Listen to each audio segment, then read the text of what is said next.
So finally, let's add the ability to add a new contact. I've already set up a template for us to use when adding it. It's just the form view that we've seen from the single contact view and a text area, except that we're not calling ng change on each of these. We just have one button at the bottom with save on it, and this is going to save our contact.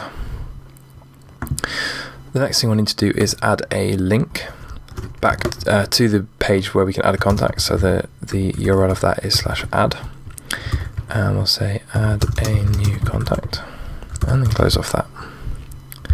Next we'll need to set up a new route, so I'll duplicate our contact edit view and instead change this to /add. We're going to have a new controller called add, and we're going to use the add template. I will duplicate our single controller and rename it to add, and then delete some things that we don't need from here. We don't need route params and we don't need timeout, but we are going to need location. I'm going to set up a new scope contact, and Angular's great because we don't actually have to define any properties. As soon as the model on these changes, Angular will create the name object on the model and the first property, which is a really neat feature that saves us some time. Then when the save button is clicked, we want to run our save function, and I'll clear the timeout there. Run our save function, and we're just going to do scope.contact.save and pass the callback.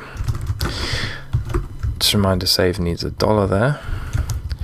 In the callback, we're going to use the location service and update the path to go back to the route. And that should be all we need to do to save a contact. So I'll refresh our app and click add a new contact. I've got an error here.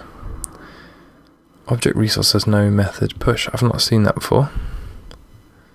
Oh, I've used contact.get, and what I need to do is say new contact and pass an object. So now if I refresh, all seems well. We're on our new contact page.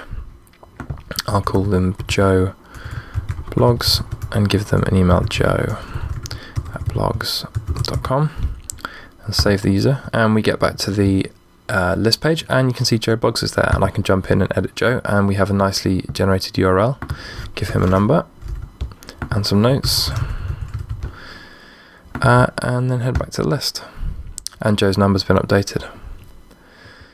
So that's really all there is to it. We create a new contact, and Angular does the rest with the models, and then we call scope contact save to save it, and then redirect the user back to the home page. We could do a lot more error checking, and it's definitely worth looking into checking for errors when these happen if you're building a real app. But just for now, I thought I'd show you how to get the basics set up.